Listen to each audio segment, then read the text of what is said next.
to all those above me that watch over me, to all of you, my fave parapeeps on this side of the veil, welcome. This is Father Shawn Whittington's Paranormal Ministry Live. I'm your host, Father Shawn, and I'm an ordained Catholic priest with the United States Old Catholic Church. I'm a fully professed brother with the Old Catholic Benedictines of Immaculate Mary. I'm a team member of the Society of St. Benedict, and I'm co-founder of Ghost Begone. And I am that guy on Eli Roth Presents The Legion of Exorcists, which is streaming everywhere. So I'm still getting a lot of people wanting to know how to watch it. They didn't catch it the 2 times it aired live on Travel. You know what? I get a lot of requests from people overseas. I know it aired in Asia, but I do get a lot of people in a lot of other locations overseas, like just off the top of my head, Denmark. They can't get it there. They can't even buy it on Amazon. So it's available to buy on Amazon Prime if you are able to get it there and you can't stream it anywhere. But it's out there.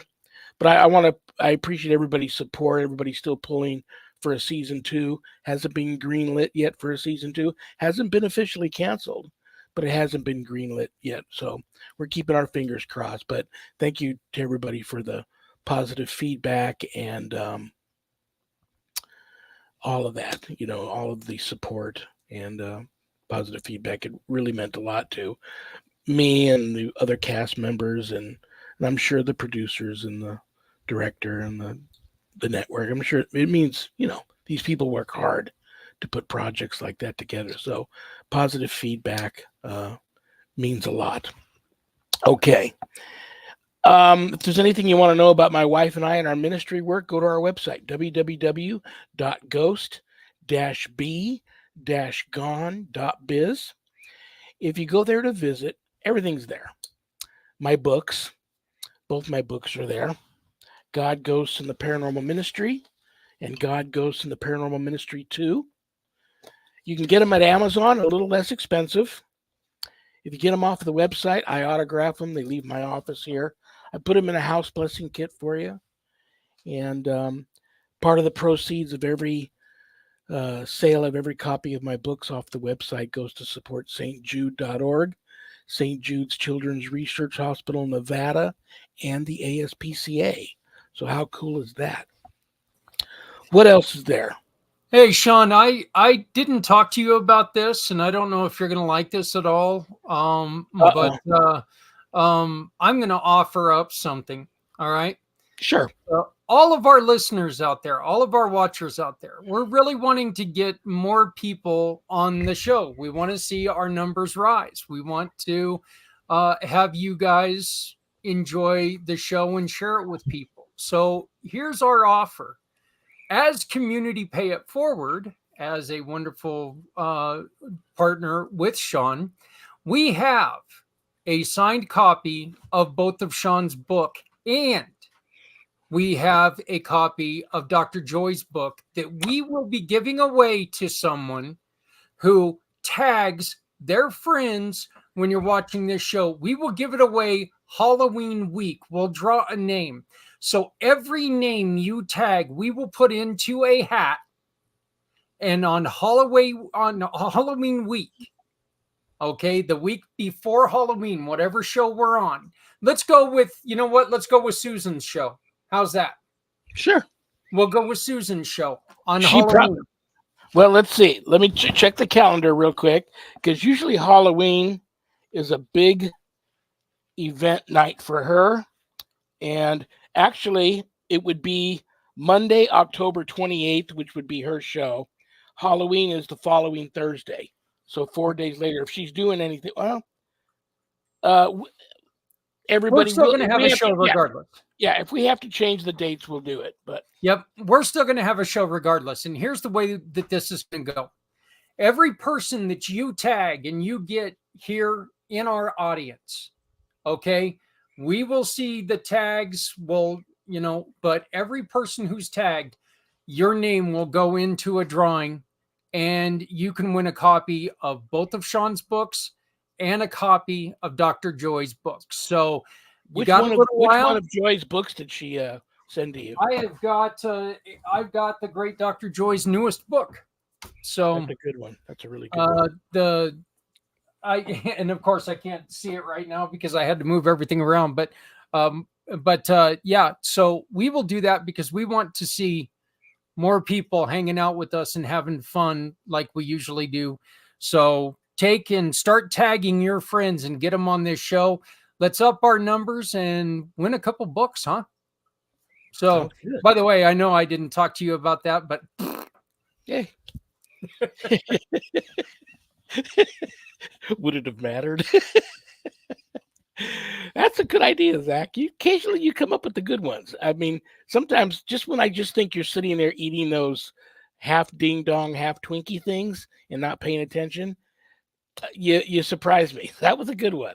That'll work out good. actually, when I came up with it, was eating a ringy dingy or whatever the hell it was called, you know. So Yeah, I had a feeling those never are too far away from you. So that's a good suggestion. So that Monday night, October 28th, is supposed to be Happy Medium Monday with Susan Ahern, the Happy Medium.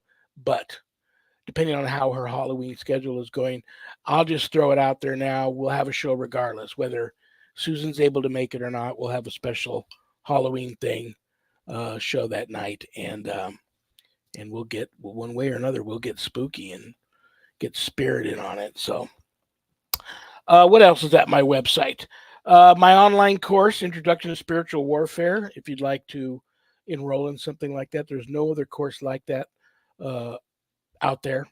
There's no other instructor like me teaching a course like that out there. And that's a good course for all of you true warriors for Christ that want to learn how to draw your line in the sand, make a stand, circle the wagons, put up a good fight, perhaps the fight of your life against true evil if it ever comes calling. That's the course for you. You can enroll in it there at the website, or you can go to the Father Shawn Whittington's Introduction to Spiritual Warfare online course Facebook page and read about the course before you make that type of commitment. And there's also a place on the website where you can make an appointment to speak with me about your spiritual issues, not paranormal, but your spiritual issues if you need that type of counseling. Also, the books now just recently became available, audio versions of them. So you can go to Amazon, get the books a little less expensive there, and they're also available in audio now. So we're rocking and rolling here. So what else do I want to tell you guys? Another great thing about my Friday shows now this whole year, and I get so many people reaching out to me going, good move, is that now I have a regular Friday co-host. And I like to bring her out and have her out here with me when we do the opening prayer and check the mailbag.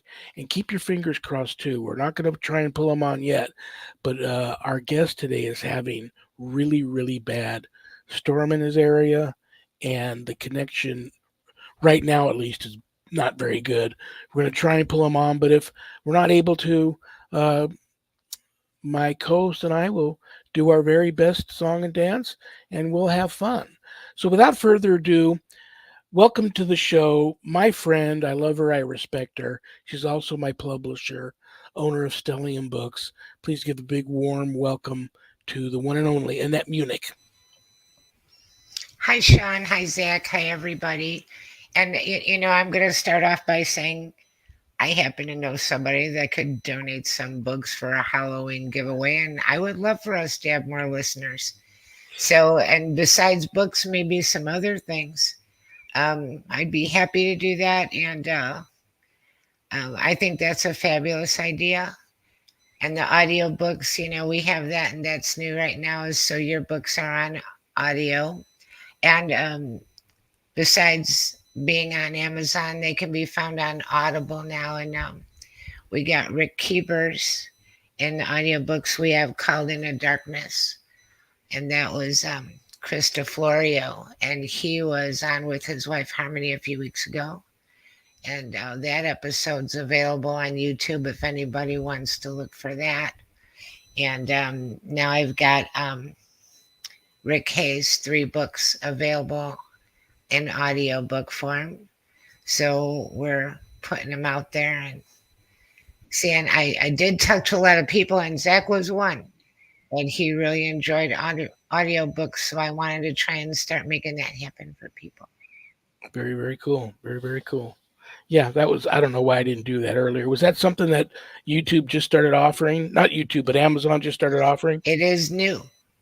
So we didn't do it earlier because, I mean, you can have audiobooks, but they weren't helping people make them before, unless you wanted to pay and get a voiceover artist and all kinds of stuff like that. And it was a big deal to get it done. And now they're doing it with digital voices. And so they made that available, I would say, um, January or early February. So just a few months ago, and they're turning out nice.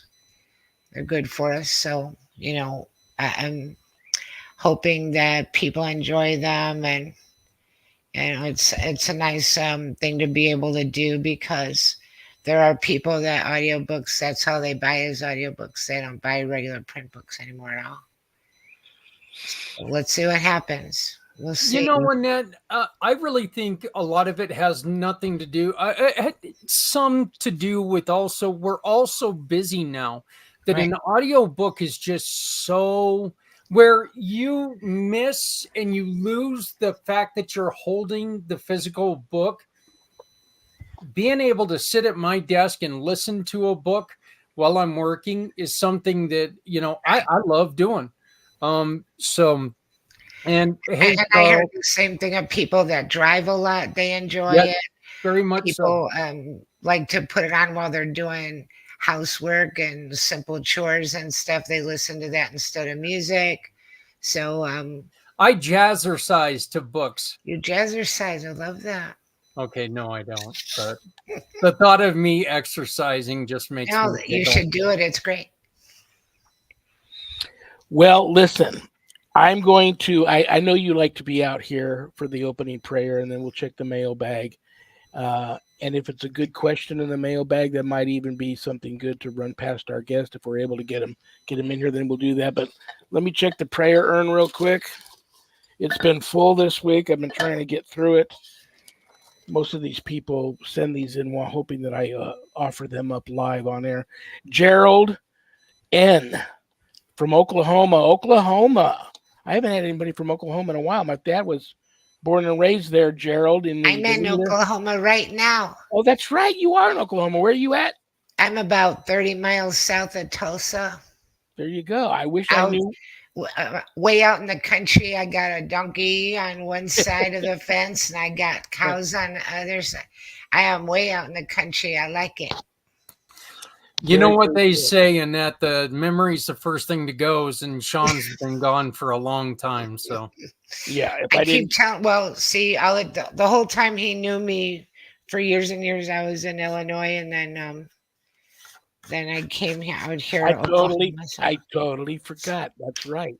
That's this is meant to be, to pull an Oklahoma guy. My dad was born and raised there. Gerald, if you're watching, Gerald. I hope you are. You should have wrote down here what part of Oklahoma you're from. I know a Gerald here in Oklahoma too. It might be him. Wow, and he's a book guy too. He says, I would love for you to offer up a prayer of protection and light a candle for all those worldwide suffering religious persecution. Whoa.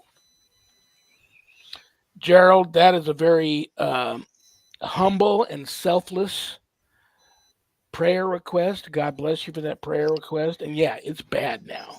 Everybody's after each other, and it's it's really, really bad now. So I will offer up a nice prayer for everybody. And you know what's funny? I never bring these big candles up to my desk here. And for some reason I brought a big one up today. And a big candle, I think, is what we need to light for worldwide religious persecution. So here we go. Let me find a good prayer in here. And I already know right off the bat, and it opened right up to the page. I was thinking Saint Joseph, the ultimate protector, and the terror of demons. And that's exactly what religious persecution is from the evil one. So this is a prayer to Saint Joseph. I'm offering it up for all those worldwide suffering religious persecution. In the name of the Father, and of the Son, and of the Holy Spirit. Amen. O glorious Saint Joseph, you were chosen by God to be the foster father of Jesus, the most pure spouse of Mary, ever virgin, and the head of the Holy Family. You have been chosen by Christ's vicar as the heavenly patron and protector of the church founded by Christ. Protect the sovereign pontiff and all bishops and priests united with him. Be the protector of all who labor for souls amid the trials of tribulations of this life, and grant that all peoples of the world may follow Christ and the church he founded. Dear Saint Joseph, accept the offering I make to you. Be my father, protector, and guide in the way of salvation. Obtain for me purity of heart and a love for the spiritual life. After your example, let all of my actions be directed to the greater glory of God, in union with the divine heart of Jesus, the immaculate heart of Mary, and your own paternal heart. Finally, pray for me that I may share in the peace and joy of your holy death. Amen. Okay. It's a beautiful prayer. And God bless you, Gerald. That was a lovely sentiment. Very beautiful thing that we don't think of very much. So I think that was so nice to send that in and ask that as a prayer petition. May the Holy Spirit enter and intervene in everyone's life around the world suffering from religious persecution at this moment. And this candle will continue to burn for all those until that candle's going to burn a long time. That's a big one. Okay. All right, Annette, we're going to try and get our guest on here today. I feel bad for him. He's always such a great guest. I always look forward to having him on. He always looks forward to being on. And he's just having a really bad storm right now. Great. Try to scare the guy away by saying that you're looking forward to it. No, actually, you know what? I think he did his abracadabra stuff, and he's looking pretty strong right now. So. Oh, really? Excellent. Okay. Yeah. Well, you guys, the reason why you guys all tuned in today was for him. I know that. We all love him. We all respect him. This is Papa from Gallo Family Ghosthunters. Please give a big, warm Paranormal Ministry family welcome to the one and only Bobby Gallo. Hey, folks, how you doing? I really apologize for the connection issues. I'm actually doing this from my cell phone because my regular internet. Yeah, it's just not happening right now. Well, you still look very handsome. You know what's funny? You. I already know how you roll. I picked out a really cool hat to wear today. Did you really? I couldn't make it. It didn't look good with the headphones over it or trying to get the hat on top of the headphones. So I had to scrap it. But I had one for you and I just couldn't wear it today. So.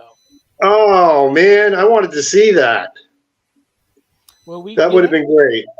I'll put it on later and take a picture of it and send it to you. Thanks. Bobby, have you met Annette? Not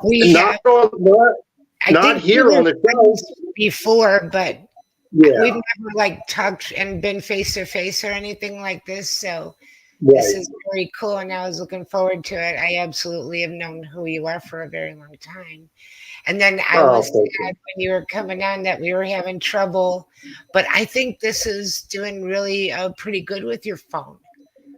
Yeah, that's good. I'm glad to hear that. Because it was looking a little bit grim a little while ago that we weren't going to actually So very excited to have you on. And I want to give a shout out to Christy Cesare. He just said hello. And that was awfully sweet. And that's somebody I've known for a very long time. So he's listening today. And I think this show's going to be great. I put the link on my Facebook for people if they want to go to YouTube. And I may be one of those people this weekend, binge watching the shows. I did not realize you had 8 seasons worth. So that's just really incredible. Yes, yes. I'm putting on my glasses here. My phone is so small I can't even see myself. Yeah. Basically I've just started refocusing on YouTube. We were actually one of the original paranormal web series way back, around 2007 on YouTube. And we had a lot of problems with YouTube, as I talk about in my books. So we left YouTube and went on to various platforms. But, lately I was, discussing it with my family. I said, all of these platforms come and go. Blip TV came and went. Daily Motion is just a shadow of its former self. Same thing with Vimeo. But the one platform that's really maintaining there and actually probably growing leaps and bounds is YouTube. So we're kind of letting bygones be bygones with some of the things that happened between us and YouTube. So we went back with YouTube, and I'm kind of glad I did, because honestly, our subscriber base just in the past 2 months has doubled what it has been for the past 12 years. Wow, nice. Yeah. I mean, it's amazing. I can't believe. And what's happening now is people, even though we've been kind of buried in YouTube in the recesses of the dungeon of YouTube for the past 12 years, people are now discovering us for the very first time. And they're saying, where have you guys been? And they're watching the episodes. And the thing that's really striking a lot of people is the credibility. And the genuine, that it's so genuine compared to all the sensationalism that you're seeing, out there right now. And that was always our one goal. What I always love about you, and I've told you this before, I always stalk you I start stalking you about a week before you come on the show. And I always know when I do that, 2 things are going to jump out at me. Locations that I'd never heard of before, amazing locations, and equipment. So I'm scrolling through, I believe it was your Facebook site. And first of all, I see you recently at Stonehenge in Pennsylvania. Correct. Amazing location. And I've talked to a few people about this place, and they weren't aware of it. Please introduce that place to all of us now. Talk to us about how you found that place and what it was like being there. Yeah, well, basically, it's not too far from Castello Gallo, which is where I live. And I like to explore. I've been here for about 5 years now, and I like to explore new back roads near where I live because I want to know what's around me. And one day I'm going down this one road, and I see this park, and it's literally buried in the middle of the woods. And when I pulled over, I noticed that there were Stonehenge-like columns. And I'm like, oh, this is, somebody must have made this little circle. But what I didn't realize is that there's acres and acres and acres of them. And these stones weigh hundreds of tons. And they're literally set up just like they are in Stonehenge, in the actual Stonehenge in England. And it's all called Comusil Park, and it's a gathering place for pagans. But it was built, I believe, back in the 40s and 50s. But still, how they built it, to me, is a mystery, because some of these Stonehenge-like structures must weigh many, many, many tons. I don't know how they did it. And there's a little chapel dedicated to, I believe it's an Irish saint who actually,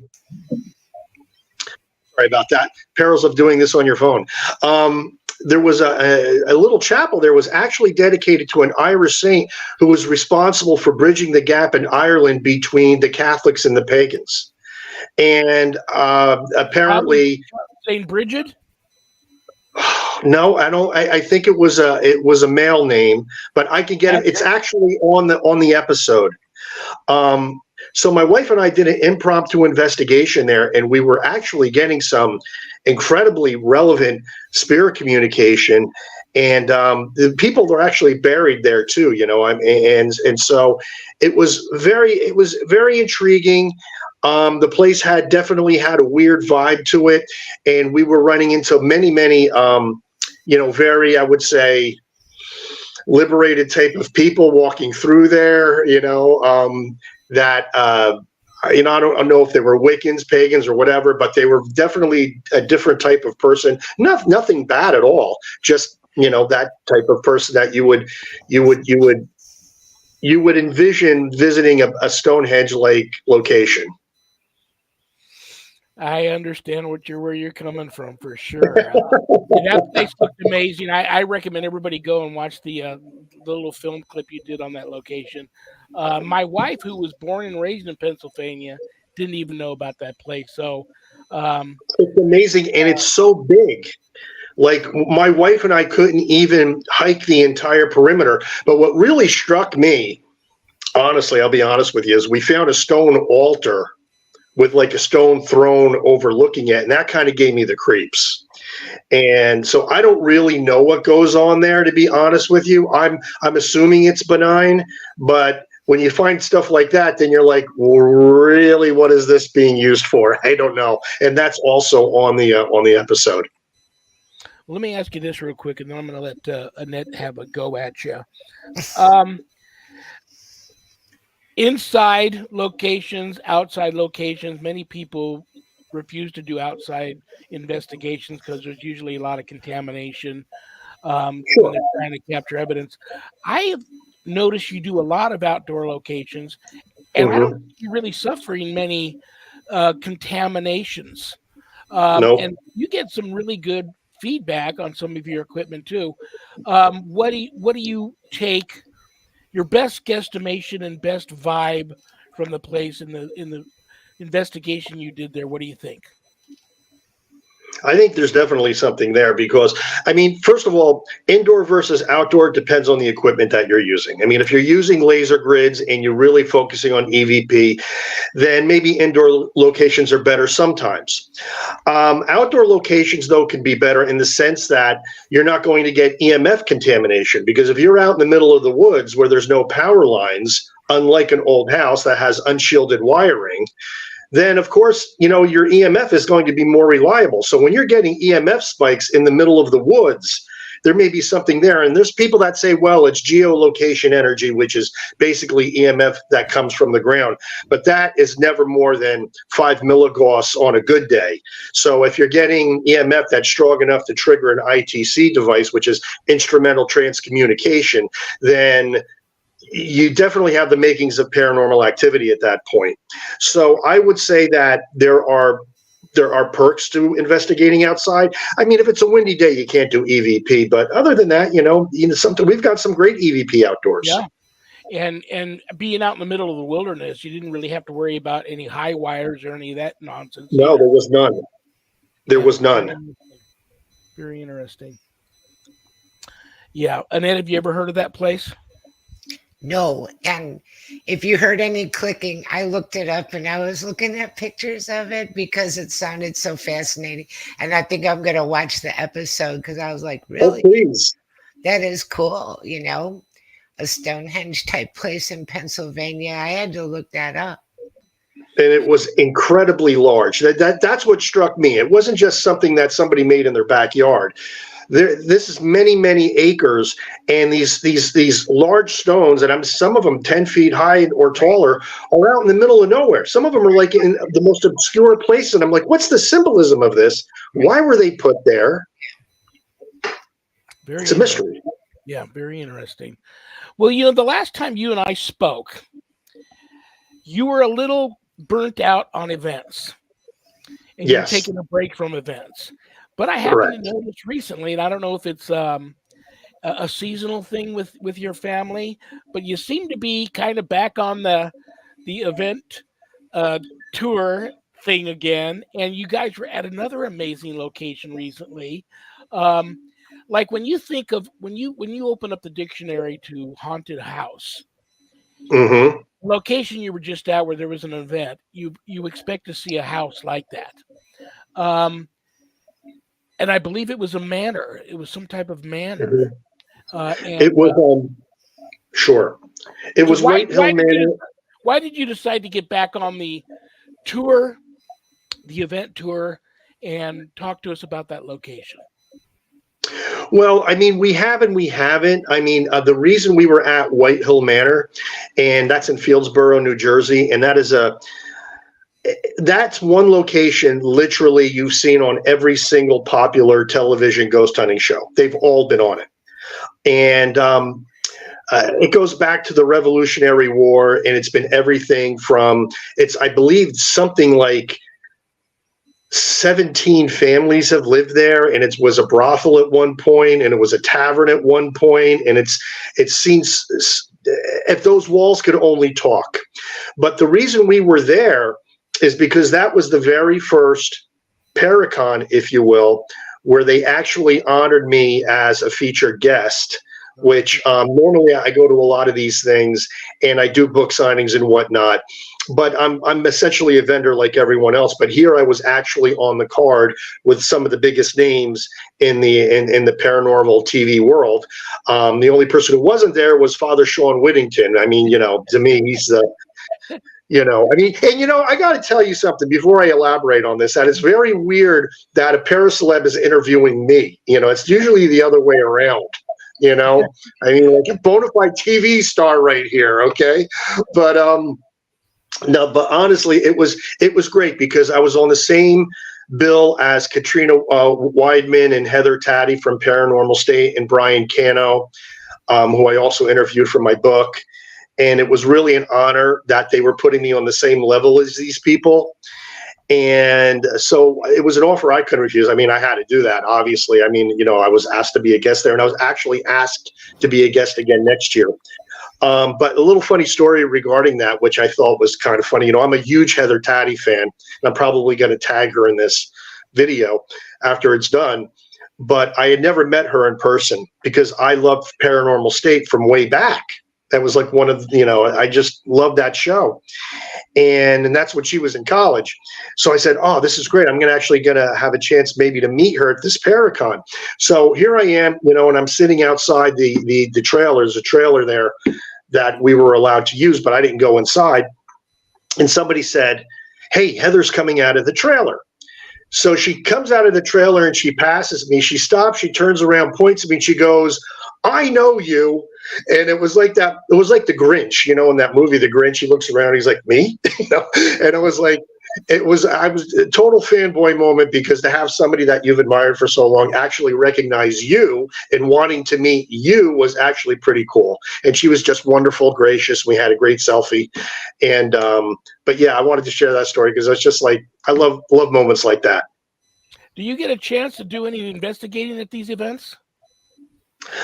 I didn't then at that day because it was a very high energy day, and at the end of the day, the family just wanted to go home because they were doing an investigation that night, and I kind of wanted to stay, but I knew two things. I knew A, I wasn't going to be on top of my game, and B, there was going to be so many people in that investigation. We were just talking about sound contamination, evidence contamination. When you're in a atmosphere like that, it's very, very hard to get evidence. It really is. There's just too many people trying to do the same thing. I would love to see. I think events like that for you, Annette, would be really, really good. The funny thing is, I used to plan a lot of events. I did a lot of paranormal events, and I did a lot of them in the Northeast, and I was not there myself. I was planning them. Krista Cesare, he knows about some of these. I was planning them for other people, and we'd get them set up, and that went really nicely for a while. It is hard when it's a lot of people. Sometimes if the place is big enough, you can split people into enough groups with enough leaders to kind of keep people, from being on top of each other. But yeah, I did that for quite some time. That wasn't all I did. I've done a lot of things mostly because I'm old. So I've done a little bit of this and a little bit of that. And you don't look very old to me. I guarantee I'm older. I think I'm older than you. I do. I was born Doubt in it. 62. Okay, 2 years older than me then. Well, You're there's a old lot enough of to be my sister. Well, thank you. Whoever I was working with and whatever they kind of wanted to do, then we would look into that and see what we could find as far as places Right. that were willing. Some places were difficult, some places are not difficult to set up, events, and depends on the place and how friendly they are and how much money they want and if they want a guarantee or not. It's hard when they want a guarantee and you're just going to try and sell tickets and you don't know how it'll go. You haven't tried it before on that place. So, but it's Right. interesting. You want to do some events, Shawn? We'll get it going. We'll try. I'm broke. Well, that's the thing. To attend them, you gotta have a little bit of cash. no, not if it's our event. We put down a deposit, and then we start selling tickets, and then you're there and I'm not. That's how it goes. And vendor tables, sell vendor tables. That's how most of these events. That's how most of these events pay for themselves. Honestly. Right. Something to think about. You've got another one coming up in for all the people out there wondering, well, where can I see Bobby and his family next? You've got one in July coming up. That one is another one I've never heard of. Land of Curiosities Festival. Yes. Is that a new one? That is a new one. And it's in the middle of a mall, a shopping mall. So that's a very unique venue. But I mean, we're going to be there book signing and whatnot. But I've never done this one before, and it's also very close to where I live. So, some of these are kind of no-brainers for me. There was a book signing festival which was just authors, and it was predominantly romance authors till I came along. And now the person who Roz, who puts on the event, loves the fact that now she's got paranormal people, also coming to give the the readers that come to this festival, it gives them a little more variety. And I'm a novelty. It's funny because they're going from romance novel to romance novel, which is basically, a male torso to a male torso on the cover of each of these. And then they come to me and they see ghosts and they're like, what? But we do incredibly well at those things. So because we're not competing with other paranormal people, even though I think one or two more wouldn't hurt. But so the Land of Curiosities is going to be neat because that's going to be all weird stuff and look at me, I'm about as weird as they come. Very, very cool. I'm excited for you, man. I'm glad to see you guys out there again.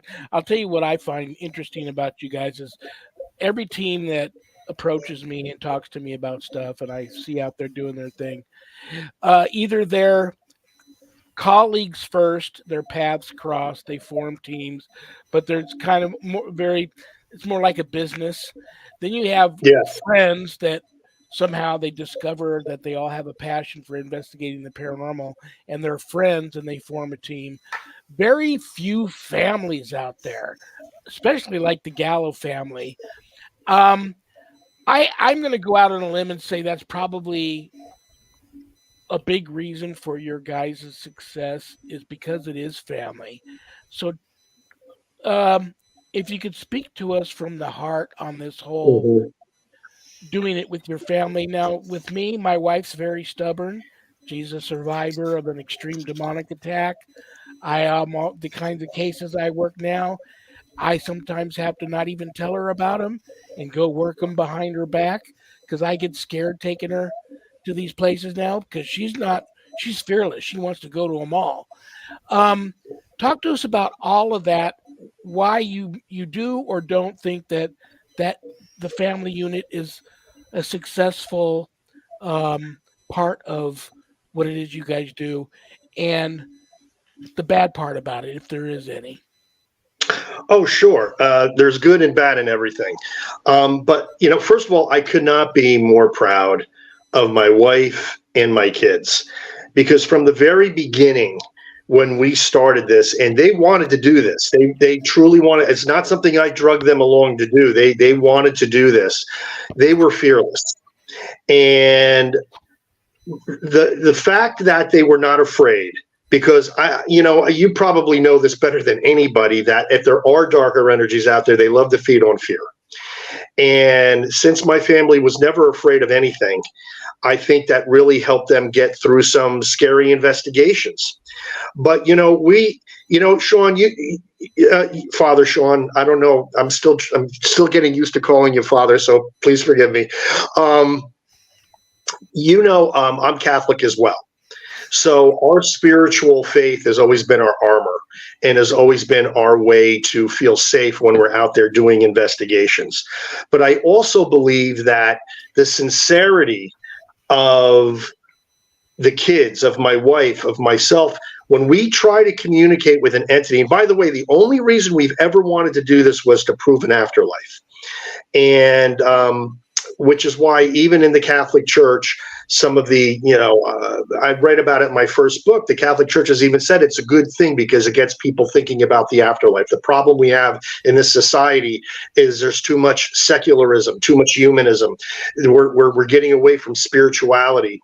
But if people know that there's an afterlife, it gets them thinking about it a little bit more. So that's really the good thing. So we wanted to prove, I know the Bible says, blessed art thou, Jesus said, blessed art thou who believe without seeing. Well, call me St. Thomas. I mean, there's a little St. Thomas in me. I like a little validation. And I think there's a lot of people out there that need that validation. And if they have that validation, they're going to become strong in their faith. That's my personal belief. So that's why I do it. And that's why we've all done it. And it was that sincerity that we brought to the field and brought to the investigations that I believe allowed us to get the amount of evidence we got. Because let's face it, as you said, there are dozens and dozens of groups out there, maybe even hundreds, that are doing this for all the wrong reasons. And all you have to do is look at their Facebook page. They take more pictures of their equipment than the evidence that they've acquired. Because quite frankly, a lot of them don't even get evidence. They want to be the next TV stars. Right. They want to be the next YouTube sensation. This is what they want. Evidence is secondary. Proving the afterlife is secondary. So I believe we did it for the right reasons. I believe that was the secret to our success. Now, are there downsides? Absolutely. But let me preface this by saying that we let kids do a lot of things that are risky in life. Contact sports, camping in the wilderness with snakes and bears, skiing, water skiing, scuba diving. I mean, kids do risky things. And I know when I was a kid, I did things that I'm lucky I'm still alive, to be quite frank. Yes. Are there particular risks with ghost hunting and paranormal investigation? Probably, only because instead of a stranger trying to pick a kid up in the car, we're dealing with people that we can't see. So we don't know who they are. So that's why the spiritual protection is very important. And we never took unnecessary risks. We didn't do residential cases. We didn't investigate anything that was supposedly demonic. We didn't investigate things like ancient Indian burial grounds. We mostly did historical locations and places that, if they could be considered low risk, then that was as close as we were going to be able to get. But have we had negative experiences? Yeah, we had a really bad one. And I never wrote about it in any of my books. And one of these days when we get together, Father Shawn, I'll tell you about it. And you'll know exactly. Basically, let me just tell you, it took an exorcist, a priest, and a shaman to get rid of it. Wow. And yeah, but we did. And it attacked one member of my family. And that's why we got out of this for years and years.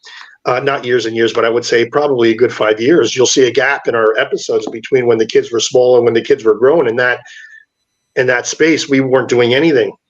But then we said, are we going to let fear get the best of us? Or are we going to continue this because this is a passion and a mission for us? And we can, and so now we decided to continue to do it. However, there's certain things we don't do in our investigations that we did back then that we think led to that attachment. Well, I'm finding now, it's funny you say that, I'm finding now that it's not just the demonic and the the real malevolent non-human entities that are targeting people. All of those darker, more malevolent, lower vibrational type entities, they want to destroy the family anyhow. So now here comes this family of ghost hunters. You're double the target now. But now I find people getting jumped, if you will, for lack of a better term, jumped and attached on by just ghosts. Ghosts are now doing that too. So you have to be careful with it all. 100%. 100%. A lot of actual human spirits that are earthbound for whatever reason, and I have my own personal views on that, and probably comes from my Catholic background. I think this is purgatory for a lot of them. I think they're sentenced here to learn and observe and learn. And I think if they have the opening, that sometimes they can create a little bit of havoc.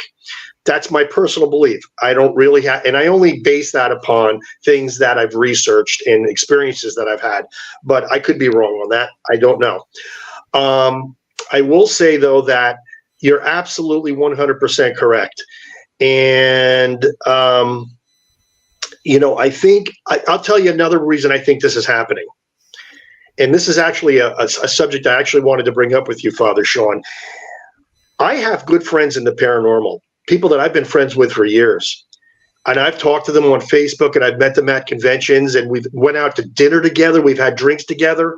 And I never knew, God is my witness on this, I never knew these people were closet Satanists. Ooh. And they're now coming out of the closet and not only admitting it, but now actively trying to recruit. Two people, one of them is actively trying to recruit, that was a friend of mine on Facebook, and the other one told another one of my friends in confidence that he's an actual Satanist. He still hasn't told me yet, but now I know. But they're coming out, and they're not afraid of it anymore. And I'm seeing posts about it where I never saw posts before. And I think that these people, I think this is opening up a lot of doors that are better left closed. And I think this is why this is happening to a lot of people, honestly, because they're being sold a bill of goods. And the bill of goods is, in the Church of Satan, which is what both of my friends are a part of, they believe that the devil is just a figurative thing and that he doesn't really exist, and it's all really about humanism. But we both know that the devil's greatest trick is convincing people that he doesn't exist, and he's starting with his own flock. And that's the problem. It's a huge problem, and it's becoming worse because people are now coming out about it. And you know what? Just a little thing to throw in there. Something that happened to me years ago that I was just completely floored is that I knew a lady that was a minister. And when I was doing my own show, people would send me, letters asking for help, emails. And I recommend people to her, and she would go check them out if they were in her area. Mm-hmm. And she was a minister, and I found out after a couple of years that she didn't believe in Satan at all. And I'm thinking, I couldn't imagine that someone could be a minister and not believe in Satan. It's in the Bible all over the place. And I felt bad. That's another problem. There's people that said to me that they thought they were having possible demonic issues, and I'm sending and referring somebody that doesn't even believe in that. So she's just going to say, oh, I found a beer can in the garbage can. They're an alcoholic. Oh, well, right. She would look for a reason that she was never going to take it seriously in the first place. And I didn't know that. Yeah. And it's really amazing. You're right. There's the people of the cloth that don't believe some of the most important warnings of Scripture. Right. And like I said to my one friend who told me about my other friend who is a closet Satanist, I said, I'm a very accepting person. I accept Wiccans, I accept pagans as friends, I accept a lot of people as friends. I said, I really draw the line at this. I said, I gotta have a line that I can't cross. I can't accept this. Right. Because I know this is only going to lead to disaster down the road, and I can't watch it happen. And it always ends up bad. It always, Always. it's a bad road. It's a self-destructive road. And in the beginning, it seems very, oh no, it's not about the devil. I'm my own God. I can do whatever I want. Oh, don't you love that one? And Yeah, that's that's how it humanism, starts. basically. Yeah, yeah. And, you know, basically by the time, you know, it all catches up with them, it's always a really bad story. And I knew a few people like that, and I'm like, you know, this is a bad road. And they don't want to hear it. They don't want to hear it at all. They think that this is very intellectual or something. Yeah, That's the strange exactly. thing too, is that they think it's like a little intellectual snobbery. No, you don't know what you're talking about. I'm gonna be just fine. I'm smart. I'm clever. I've got this. Always bad. Well, I will leave it on this note on that topic. At least half of the people that reach out to me for help were people who dabbled a little bit in the dark arts, not knowing any better. And now they come to me begging for help, saying, oh my God, what have I done? I can't believe I let myself get into this. I need help. So they're going to find out in a big way that it all is very real, and they made the biggest mistake of their life going down that road. Two things I want to cover real quick before we run out of time. Are we going to have time for one of your tricks?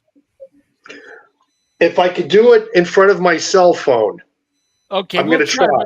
Real quick, I thought of you the other night. I'm watching old interviews of old comedians, and I see this one old interview with Don Rickles, of all people, and he's telling this story about how he needed to recruit the help of a mobster to prevent from this other mobster that wanted to kill him because he insulted his wife doing a stand-up as a joke, and the mobster got offended and was going to whack him.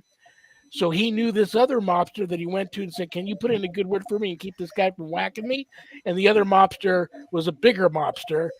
He made it happen so Don didn't get whacked. But he tells the story about how him and his mother were invited over to his table, and all the mobsters had their guns out on the table in this nightclub, and his mother told them all to put their guns away as long as I'm here at the table. And they all did. But the interviewer said, who was the mobster? And he said, Joey Gallo. Oh, yeah. I may or may not be related to him, by the way. We're not going to. I'm not going to. Well, I'm more afraid of that than a low vibration entity. Let me tell you. Well, listen. Hopefully you'll be able to do this. It's become quite a tradition. I've already had a few. Okay, we're going to try. We're going to try. First, I want to preface this by saying my third book is a book on magic tricks. It's basically 400 pages on how to be a magician. So the trick I'm going to try to show you on my cell phone is actually in the book. All right, so we're going to try this. I'm going to try to do my best here. We call this the tale of two fish. Okay. No loaves here, Father. No loaves here. Just two fish. Okay, now, two fish exactly the same size. Okay, they are exactly the same size. However, if you take them and you shake them and you put one on top of the other, it looks like the bottom one has grown. You see that? But you know what? Being a professional magician, there's a way to fix that. So we're going to fix that. There we go. Good. Now the fish are exactly the same size. Unless, of course, you put one on top of the other, the bottom one now grows about 2 inches. So now we're going to take it and we're going to fix it. Cut them so now they are exactly the same size. Unless, of course, you put one on top of the other and the bottom one grows again. So we're going to take it and we're going to cut it so that they're exactly the same size. Unless, of course, you take it and you shake it and one grows to be about 2 inches bigger again. So we're going to take it and we are going to make them the same size. You take them, you shake them, one becomes bigger. So we're going to take it and we're going to cut it again. And you see, Father, this is why we call this the tale of two fish. because when we're done, all we have left are the tails of two fish. Bobby, every fish in my aquarium just swam and hid. The fish sniffer. You know who I have to introduce you to real quick before we let you go is the actor that portrayed me in Legion of Exorcists, Steve Crawford, who also is from Oklahoma. He was, for many, many years before he got into acting, was an escape artist and a magician.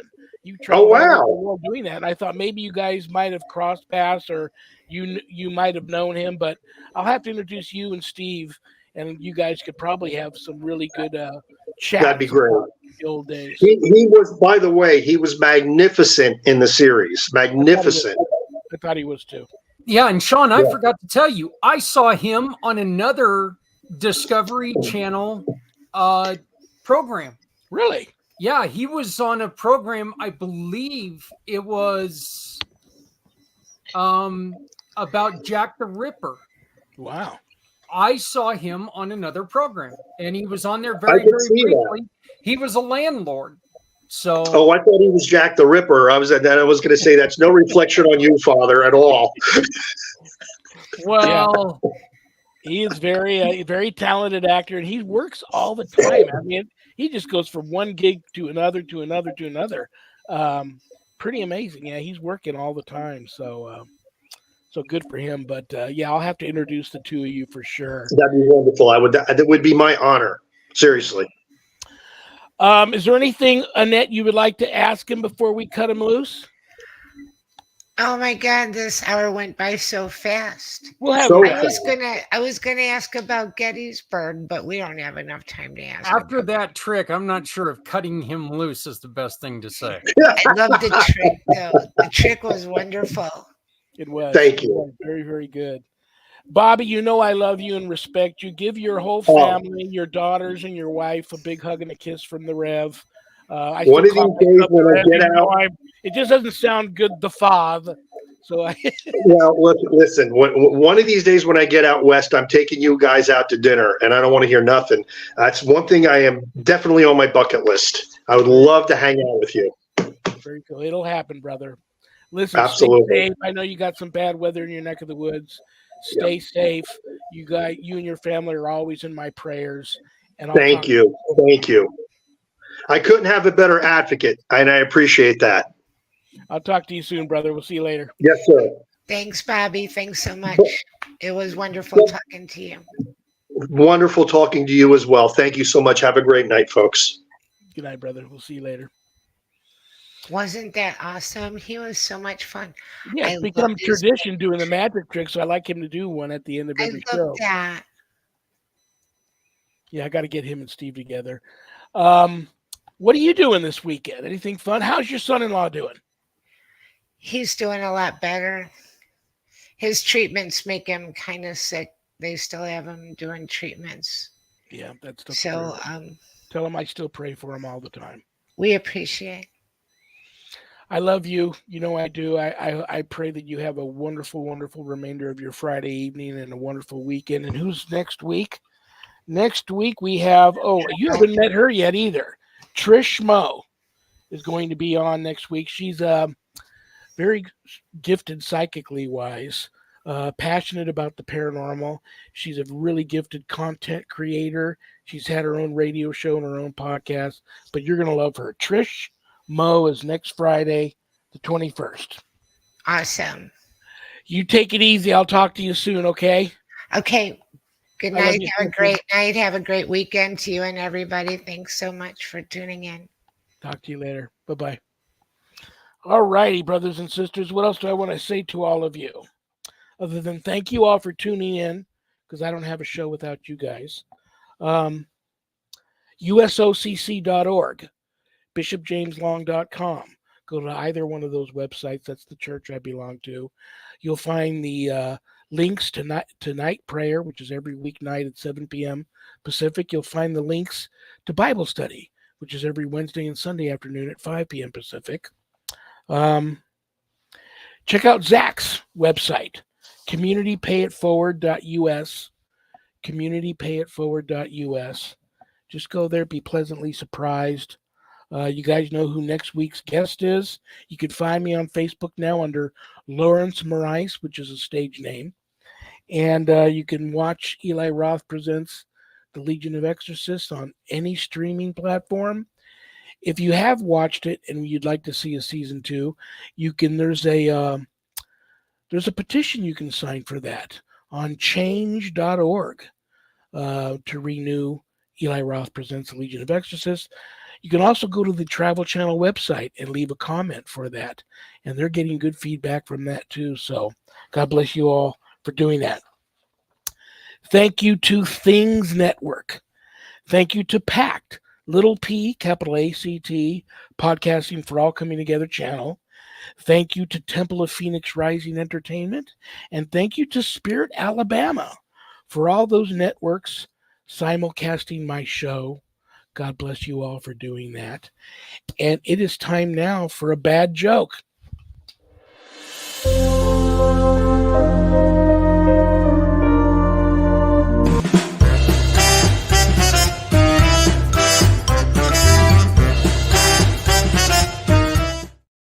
I'm going to pull a bad joke that one of you sent in out of this haunted carnival barker hat. And it's my poor attempt to put a smile on everybody's face before I say good night and have a great weekend.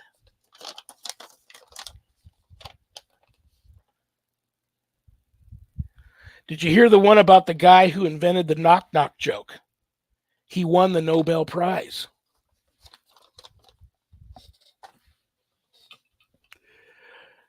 Good night, Danny. Good night, Jack. Good night, Dog. Good night, Harold. Rest in peace. Good night, Ernie. Good night, Bill. Good night, Dan. I love you all. God bless you all in the name of the Father and the Son, the Holy Spirit. Peace.